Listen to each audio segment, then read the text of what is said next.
Muy buenas tardes, querida familia del canal En Defensa de mi Fe, del canal El Reino en Parábolas y del canal Cristo Blog. El hermano Juan Ramón tiene su canal Cristo Blog, al que les invito a acudir y a suscribirse. Le dejo el enlace debajo de este video. El hermano Juan Miguel tiene su canal también, los dos muy interesantes, llamado El Reino en Parábolas. Los invito también a ir a suscribirse. Les dejo el enlace debajo de este video. Y vamos a tratar un tema muy interesante, muy profundo. Nos declaramos ignorantes del tema, pero estos jóvenes quieren venir a compartir las impresiones que tienen sobre él. Han investigado, han orado y van a compartir lo que Dios les ha permitido comprender del tema de la deidad. Pero noten, misterios de la deidad. Van a hablar quizá en algún momento desde alguna discrepancia, pero no va a ser una discrepancia altanera, sino respetuosa de la opinión del otro.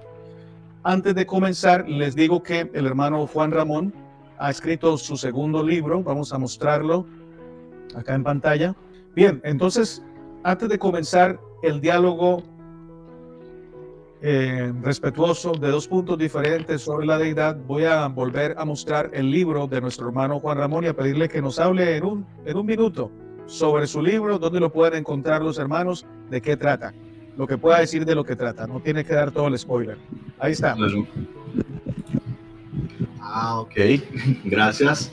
Bueno, este sería el segundo libro que hemos publicado en solo un par de meses, ¿verdad?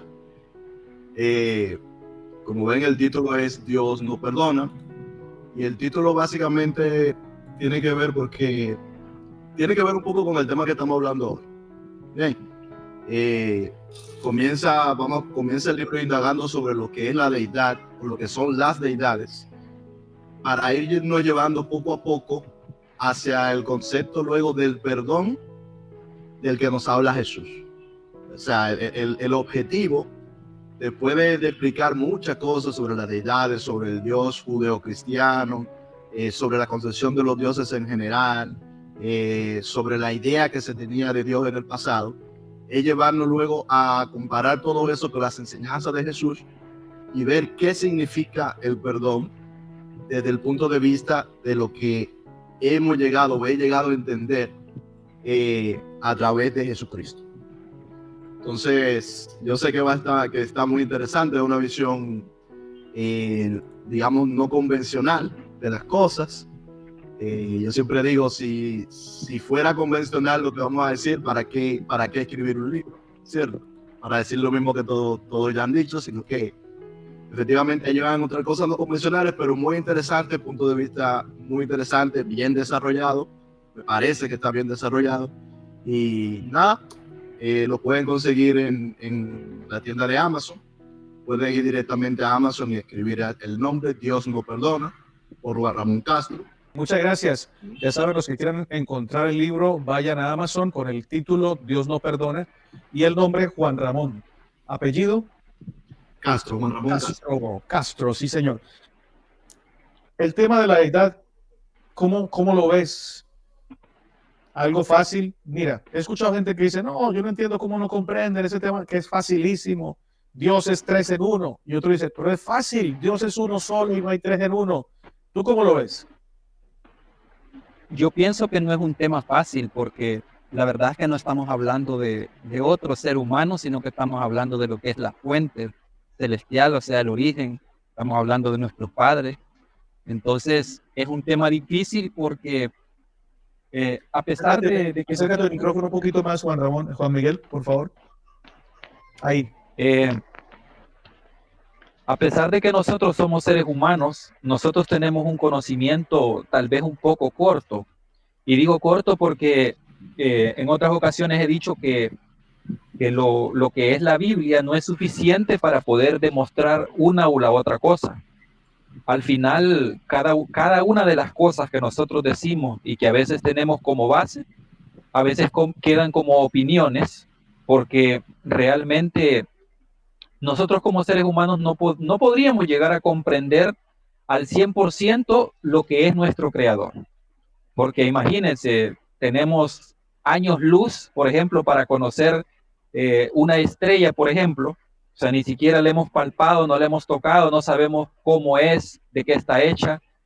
los científicos dicen que están hechas de algunas sustancias, pero no podemos saber cómo se manifiestan esas sustancias para que ellas se iluminen. O sea, todo eso no lo sabemos. Entonces, imagínense ahora conocer de la fuente, o sea, conocer plenamente, o sea, es algo muy difícil. Totalmente, muy de acuerdo. ¿Cuál va a ser la estructura del mensaje? 5 minutos va a comenzar Juan Ramón, 5 minutos de presentación del tema, de la tesis que él maneja. Luego viene Juan Miguel comienza. Luego viene Juan Ramón con 5 minutos de lo que él piensa del tema. Luego 5 minutos de Juan Miguel y así intercaladamente 3 veces. 15 minutos uno, 15 minutos el otro, pero cada uno 5 minutos para que sea más dosificado y para que sea más dinámico. Así que bueno, voy a comenzar con el cronómetro. Ahora, mi hermano. Listo. Bueno, yo voy a comenzar con la premisa pues que tengo de fundamento de que el Padre, en mi punto de vista, no es un Padre que sea egoísta en alguna forma como lo plantea lo que es el Antiguo Testamento, porque él ya en el Nuevo Testamento se ve que no solamente comparte su gloria con el Hijo, sino que comparte su gloria con sus hijos. Esa es la premisa que tengo y me voy a basar tanto en el texto del Antiguo Testamento, en donde se habla de que Él es Jehová, mi nombre, dice, está en Isaías 42:8. Y a otro no daré mi gloria, dice ahí, ni mi alabanza de esculturas. O sea, ahí vemos claramente de que a este Dios no puede tener a otro a la par. No puede tener a alguien más a la par o que sea su mano derecha, como es posible, así como se menciona también con respecto a Jesús en algunos puntos. Este Dios no tolera lo que es la compañía en este caso. Pero en Apocalipsis 3:21, si nosotros notamos, ahí podemos ir a ver de que este Dios es muy diferente, porque dice que al que venciere, le daré que se siente conmigo en mi trono, dice ahí. Así como yo he vencido y me he sentado con mi Padre en su trono, dice ahí. O sea, estamos hablando de que a este Padre sí tolera a alguien más para compartir gloria. Entonces yo siempre me hice la pregunta, ¿cómo es posible de que en el Antiguo Testamento este Dios no quiera darle gloria a nadie y en el Nuevo Testamento sí? Entonces quiere decir que existen dos. En este caso, estamos hablando del Padre y el Hijo. Y ambos se sientan en ese trono. Ambos comparten esa gloria. Pero mi premisa es de que el Padre es uno, es único. No puede existir otro Padre más. Y eso podría tal vez llegar al punto con Efesios 1:15, en donde ahí dice de esta manera. Voy a leer del 15 en adelante, y ahí dice, por esta causa también yo, habiendo oído de vuestra fe en el Señor Jesús y de vuestro amor para con todos los santos, no ceso de dar gracias por vosotros, haciendo memoria de vosotros en mis oraciones, para que el Dios de nuestro Señor Jesucristo, ahí claramente hace una diferencia Pablo a los Efesios, el Padre de gloria, dice ahí, os dé espíritu de sabiduría y de revelación en el conocimiento de Él. O sea, en ese versículo 17 como que Pablo está aludiendo a que Jesús tiene un Dios y ese Dios es su Padre, en este caso. Y Él es el que da lo que es el espíritu de sabiduría y de revelación en el conocimiento de Él. Después dice, alumbrando los ojos de vuestro entendimiento para que sepáis cuál es la esperanza a que Él os ha llamado y cuáles son las riquezas de la gloria de su herencia en los santos y cuál la supereminente grandeza de su poder para con nosotros los que creemos según la operación del poder de su fuerza.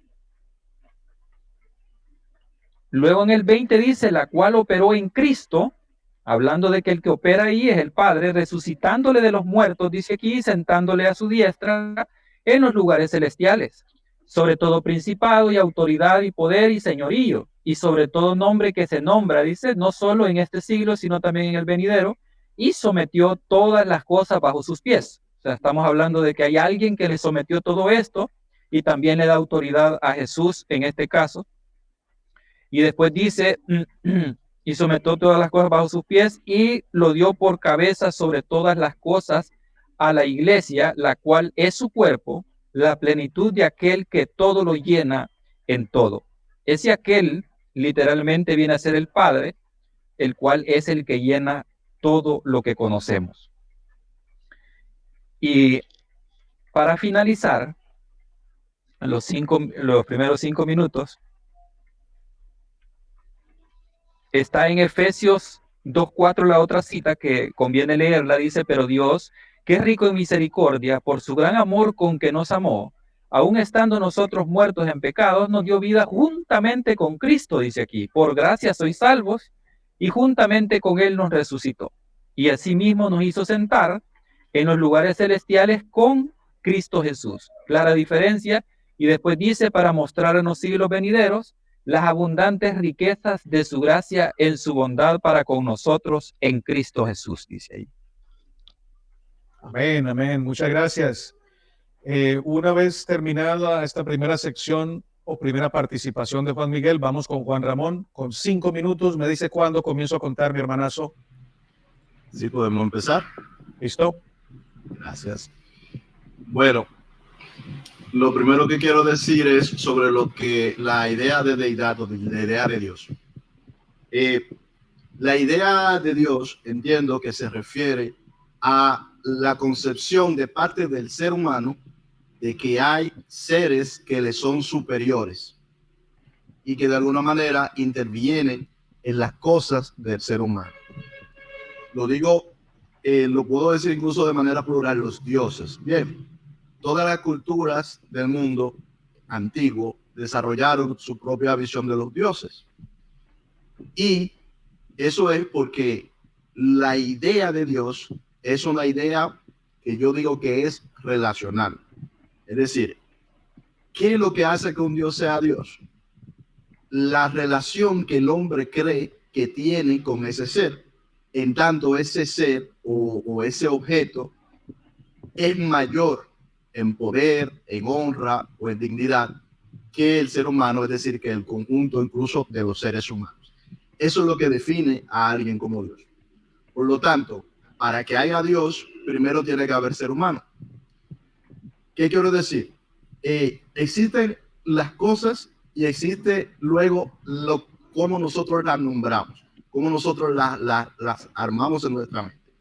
Por ejemplo, el sol es un objeto, ¿cierto? Un cuerpo que existe allí, está allí en el firmamento. Ese objeto existente tiene allí sus funciones. Ciertos pueblos, observando este objeto, llegaron a la conclusión de que este objeto era un dios. Porque llegaron a la conclusión de que este objeto daba vida, este objeto daba calor, da calor de hecho, ¿verdad? Y que este objeto tiene unos ciclos que son muy específicos. Y entonces son los seres humanos lo que dice, este objeto debe de representar algo mayor que lo que nosotros somos y nos sirve a todos de una u otra manera. Entonces nosotros decimos, es Dios. Por lo tanto, Dios no se autoproclama Dios, no se puede autoproclamar Dios, sino que Dios o cualquier Dios en general, sea el Dios en el que nosotros, la mayoría creemos, o en el Dios en el que creen otros, incluso tal vez alguien te está viendo, quienes lo hacemos ser Dios somos nosotros, porque es Dios en tanto se relaciona con nosotros, o nosotros lo vemos como alguien superior que se relaciona con nosotros. De allí entonces nosotros venimos con la concepción del Dios que podríamos decir que es el Dios judeo-cristiano, ¿verdad? Es ese Dios único, creador en el que nosotros solemos creer, aunque dada la definición que yo acabo de dar, realmente estaríamos hablando de varios dioses. ¿Por qué? Porque nosotros creemos también que hay otros seres, es decir, dentro del pensamiento cristiano, se piensa que hay otros seres que no son superiores y que se relacionan con nosotros.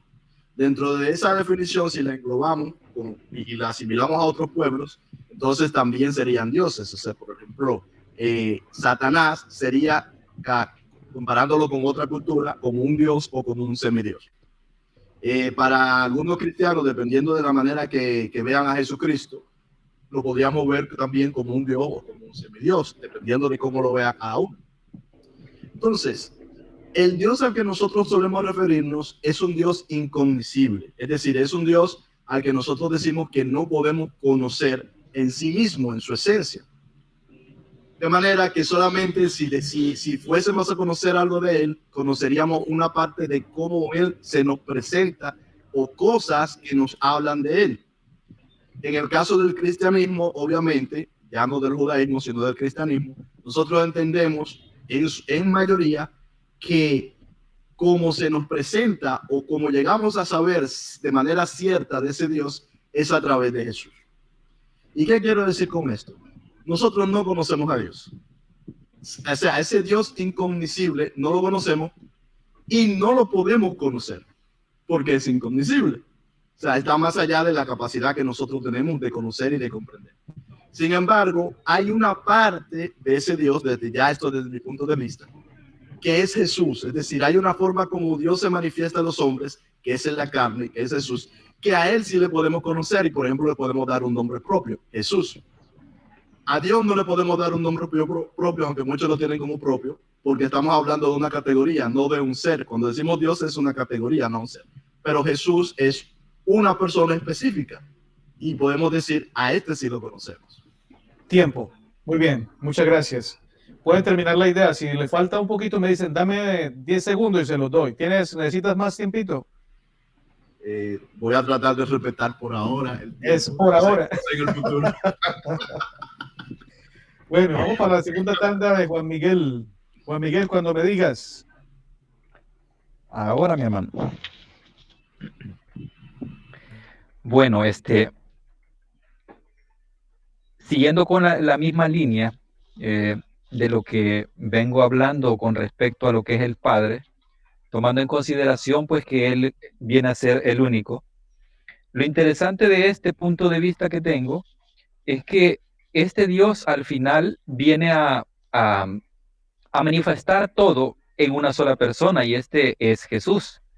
La cosa es que cuando esto lo hace el Padre, a nosotros nos confunde mucho.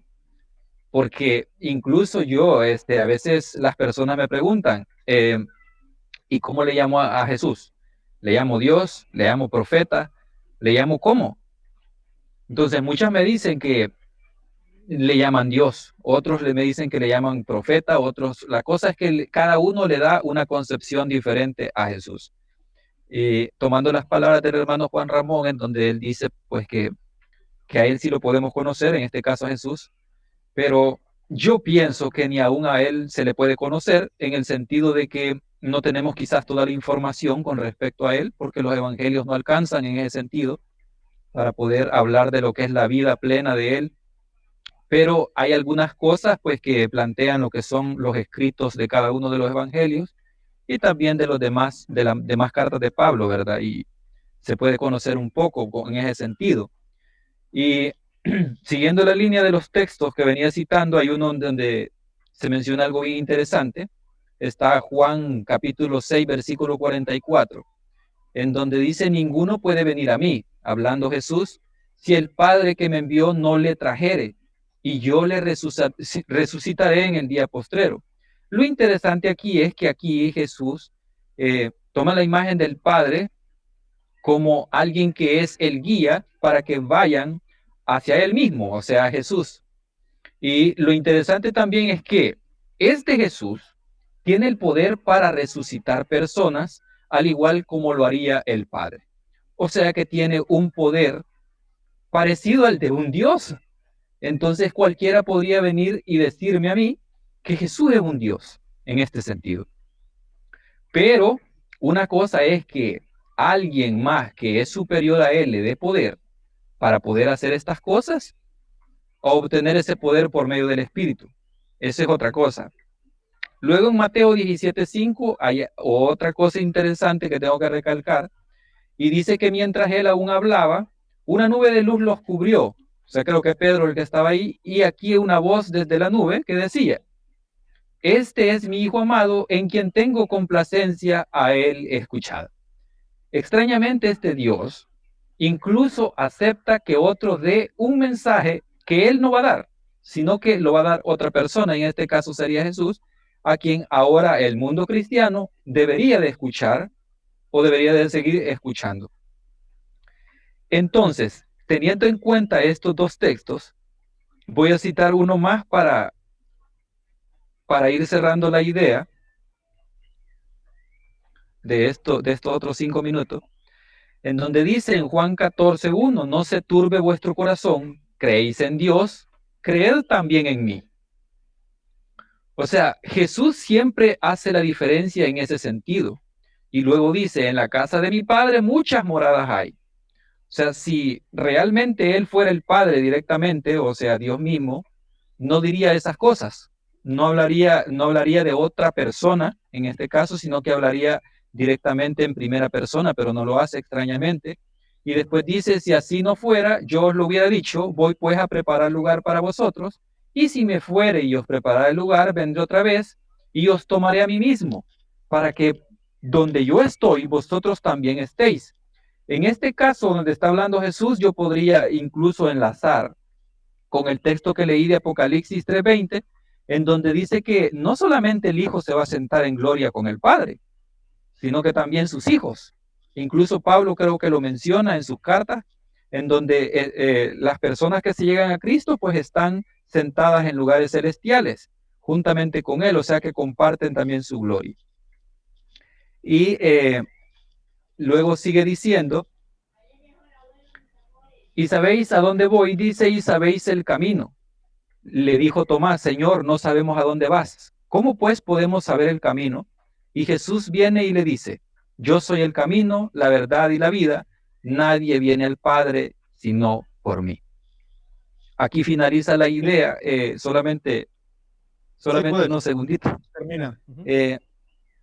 Aquí Jesús habla algo interesante, o sea, él se autonombra ahí directamente como el camino, como la verdad y como la vida. ¿Y por qué se nombra así? Porque estos son atributos dados directamente por este Padre del cual Jesús está hablando en esta cita. Ok. En la próxima oportunidad de Juan Ramón, si quiere llegar a 5:40, puede llegar. 5:35. Me dice cuándo comienzo, Juan Ramón, para su segunda intervención. Ok. Bueno, ¿podemos empezar? Bueno, entonces, ¿qué sucede? Nosotros, por ejemplo, hablamos de Dios, de ese Padre, pero hablamos de alguien que en su esencia nadie conoce. Nosotros podemos recibir de él, digamos, información, pero la podemos recibir en los planos que están a nuestro alcance. Bien, ¿qué quiere decir en los planos que están a nuestro alcance? Por ejemplo, ¿cómo nosotros podemos ver físicamente alguna señal de Dios? Bueno, esa señal tiene evidentemente que ser en lo físico.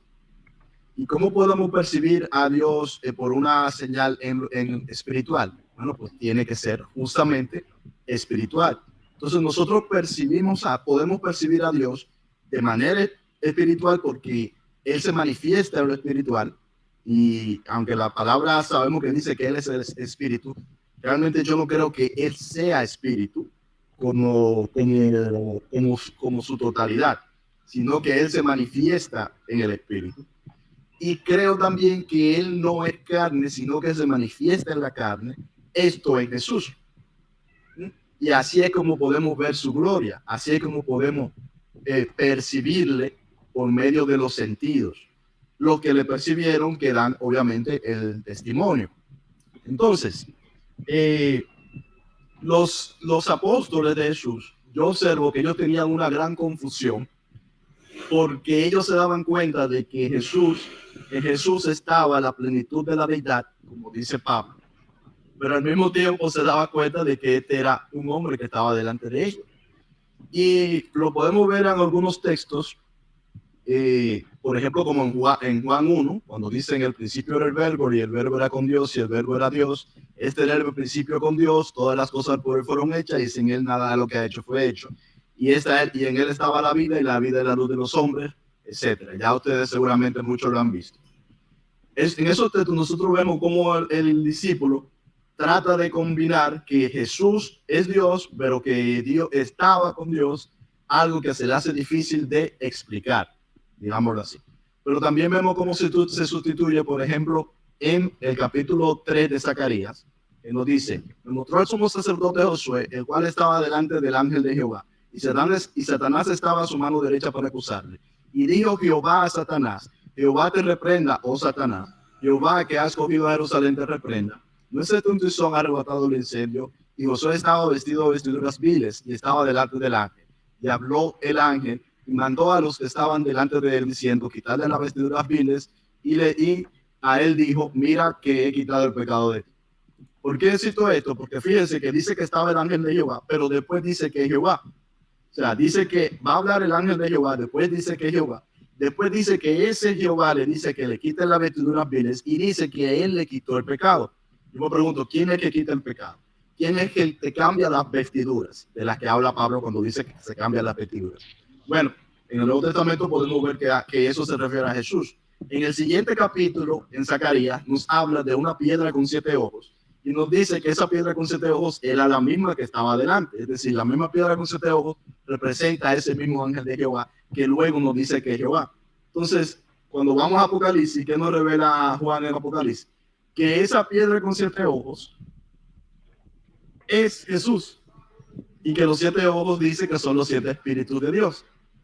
También en Zacarías 4 nos habla de los dos olivos, y allí en Apocalipsis lo digo porque Juan lo refiere. Parece que está refiriendo a Zacarías cuando habla de esa roca, de esas 7 ojos, del cordero con 7 ojos. Está refiriendo a esa profecía de Zacarías, y yo entiendo que está refiriendo a que se refiere a lo mismo.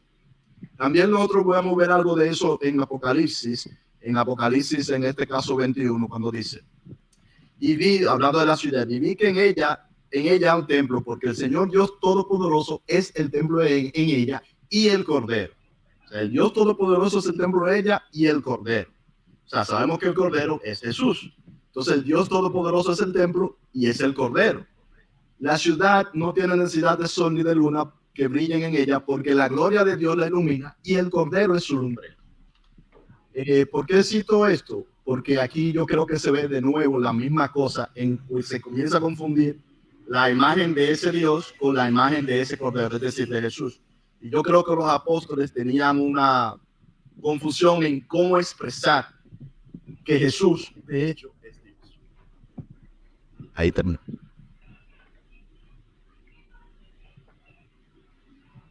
Ya terminó Natanael el tiempo.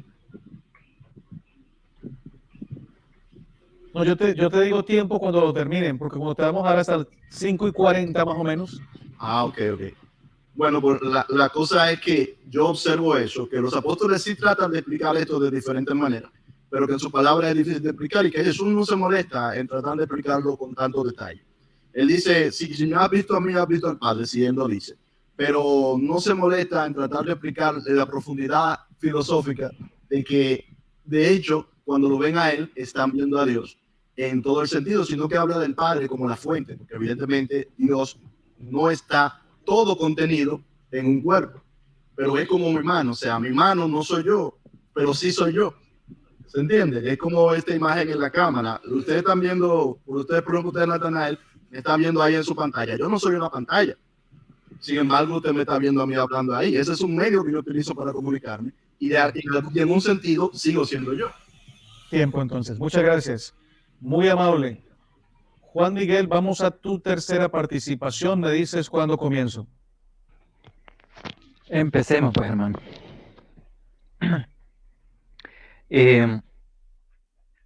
Hay algo que a mí me gusta de Jesús, y es que él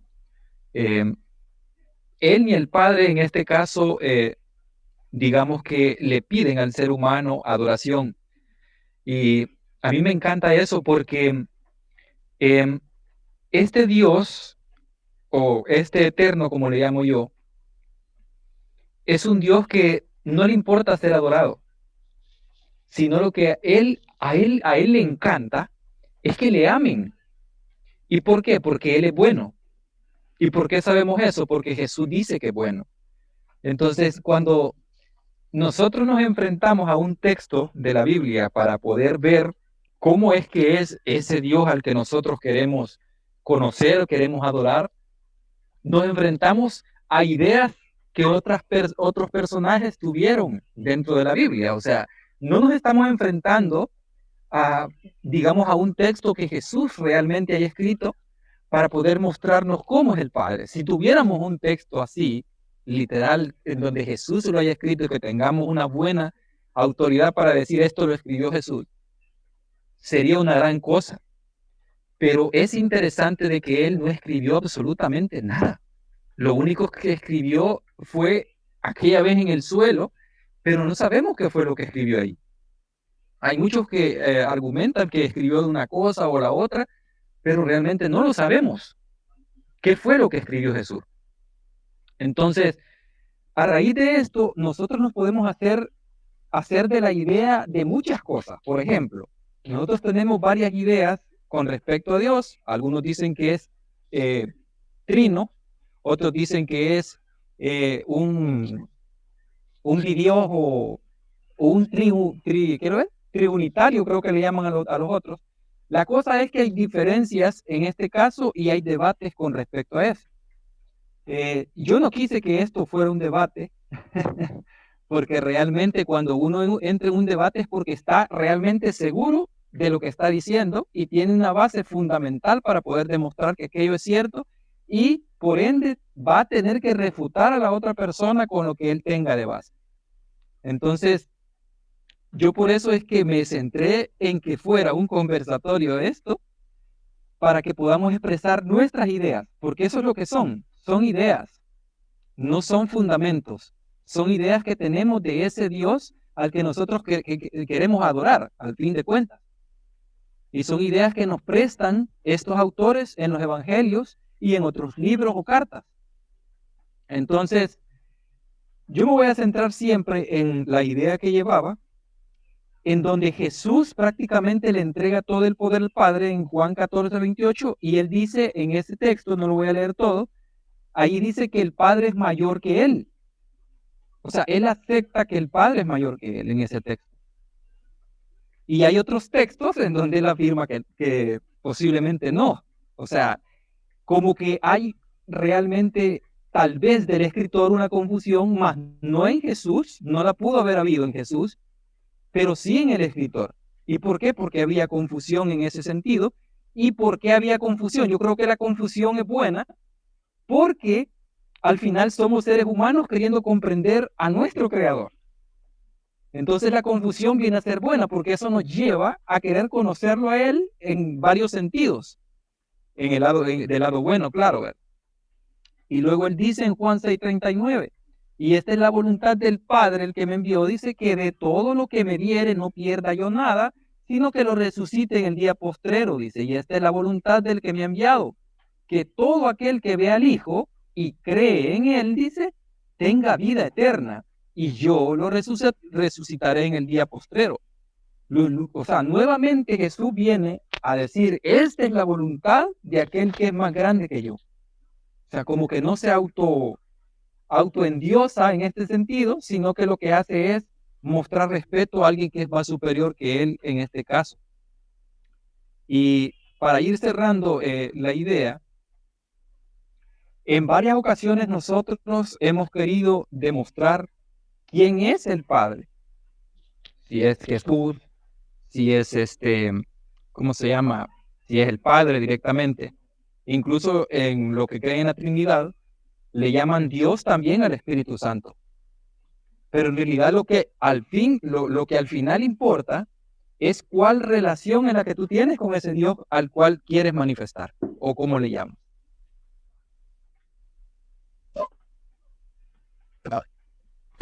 ¿Terminaste o necesitas 30 segundos más? Hasta ahí, bueno, esa era tu última participación. Vamos a la última participación de Juan Ramón. Después de esto, pasamos a preguntas del público, comentarios del público o conclusiones finales, ¿vale? Me dice Juan Ramón cuando comienzo. Está bien, podemos empezar. Bueno, la manera como primero comparto con Juan Miguel la idea y la profundizo más, porque de hecho lo hablamos esta mañana. Yo no veo a Dios queriendo hacerse Dios. O sea, yo creo que Dios desde su perspectiva no se ve como Dios. Y Jesús mismo no se ve como Dios, sino porque Él mismo nos enseña que Él se hace siervo, como siervo. La idea de Dios es una idea del ser humano. Bien, o sea, nosotros le damos, digamos, esa percepción, como expliqué en la primera sesión, a ese ser que es cierto o no, dependiendo de cada cultura en que Dios crea. En el Dios que nosotros creemos, nosotros damos eso, pero no veo a Dios queriendo Él hacerse Dios, ni a queriendo Él hacerse Señor, sino que nosotros le reconocemos como Dios, le reconocemos como Señor. Entonces, ¿qué es lo que sucede? Como yo decía, es difícil hablar de algo que no se puede conocer. O sea, hasta cierto punto yo creo que esa es toda una necesidad de nuestra parte. Por eso yo digo, bueno, yo voy a hablar de lo que él se dio a conocer, que es en Jesús. Entonces, ¿cómo yo lo veo? Yo voy a dar un ejemplo. Imaginemos que estamos en un juego, que hay un juego de esos de rol de un mundo de computadora donde tú entras a jugar y hay muchos personajes y todo eso.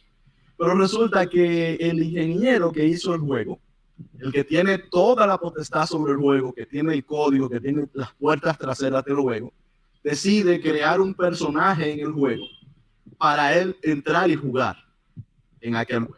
Obviamente, él tiene toda la potestad de hacer todo lo que quiera. Si uno de los personajes muere, ese personaje que representa a ese, que está representando como un avatar a ese programador que creó el juego, va a poder ir y tener poderes que los otros no tienen, como el de resucitar a un personaje que ya perdió, ¿verdad? O de cambiar alguna parte del código y todo eso. Entonces, ciertamente ese personaje en sí solamente existe, su sustancia existe dentro del juego, pero en ese sentido es una parte del juego y tiene la sustancia del juego. Pero en otro sentido es el programador el que está allí. En este caso, el programador sería como el Dios de ese juego. Es él en el sentido de que es él que está utilizando ese personaje, ese avatar, ese muñeco que está ahí dentro del juego, en ese sentido.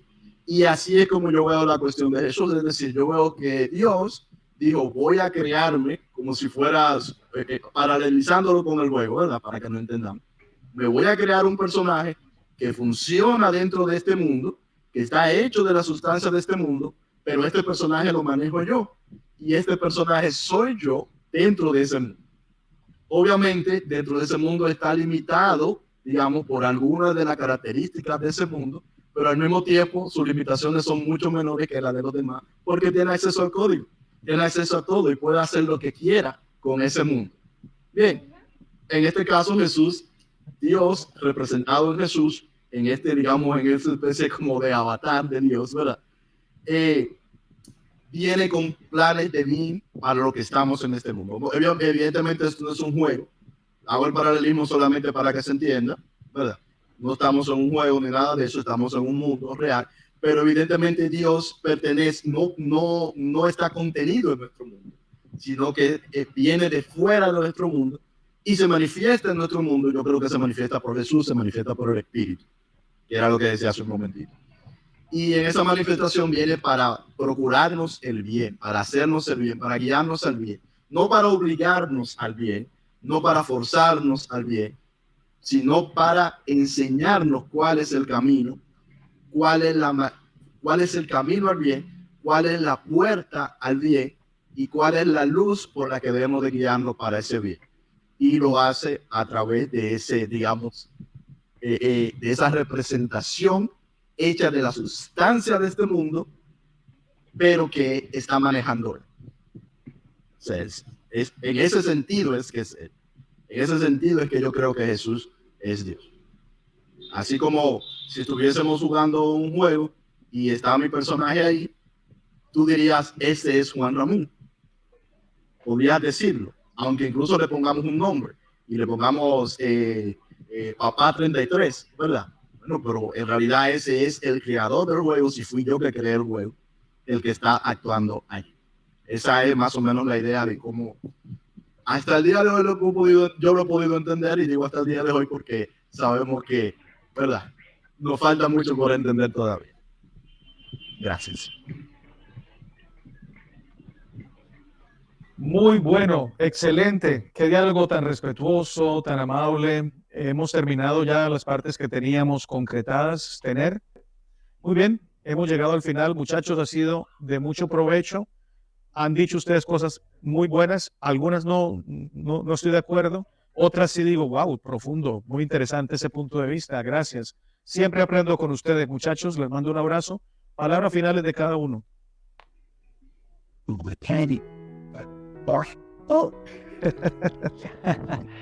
Nadie quiere tirar la piedra ahora. Es malo levantar la mano, hermano. Hay que ser humilde, No, de últimos. No, yo le diría a las personas pues que escuchan los mensajes, más que todos los debates con respecto a lo que es la deidad o al eterno, a nuestro Padre, como quieran llamarle ustedes, de que saquen lo mejor de ello, o sea, no se afiancen a una sola idea solamente porque aquella persona lo dijo, sino que investiguen por su propia cuenta, y no solo eso, también pueden orar al Padre para conectarse con Él y pedirle en oración pues que les muestre un poquito más con respecto a estos temas, porque realmente nosotros necesitamos saber más cosas con respecto a Él, ¿verdad? Pero lamentablemente no tenemos mucha información escrita para eso, pero necesitamos una información extra de parte de Él directamente para poder conocerlo un poco más. Así que ese sería el mensaje para ellos. Muchas gracias. Bueno, el mensaje sería parecido. Yo diría que al fin y al cabo, independientemente de las explicaciones, de los detalles, que no siempre lo vamos a comprender todo, hay algunas cosas simples que nos son muy útiles, como el saber que independientemente de la percepción que tengamos sobre Jesús, sobre Dios, el mensaje de Dios está en la boca de Jesús. Y eso creo que está bastante claro. Y ese es el mensaje que tenemos que seguir para nuestra vida, para cómo vamos mejorando en nuestra vida y qué queremos perseguir en nuestra vida y cómo queremos perseguir. Simplemente ver el mensaje, seguir el mensaje de Jesús. Ahora, Jesús es Dios, está vivo, vamos a decirlo así, para no complicar la cosa. Dios es un Dios vivo. Y como dice Juan Miguel, a un Dios vivo es importante que se le adore como tal, como un Dios vivo, y que se le busque como un Dios vivo. Y los dioses vivos no son mudos ni son sordos, como las esculturas. Así que como respaldo lo que dice Juan Miguel, busca respuestas que te sean útiles en oración de Dios. ¿Por qué? Porque de hecho puede que la revelación o el entendimiento que tiene Juan Miguel, que tiene Natanael, que tengo yo, sobre Dios, puede que sea correcto, aunque parezca diferente, y que simplemente sea la manera como Dios nos permite entender para hacernos de bendición. Y lo mismo puede pasar contigo. Dios puede que te muestre lo que tú necesitas, de la manera que lo necesitas, para que sea de bendición para ti y los tuyos. Bueno, muchas gracias. Gracias, muchachos, por su ferviente entrega de perspectivas, opiniones y también conocimiento. Abrazo para todas las personas que se quedaron hasta el final. Gracias por participar. Bendiciones.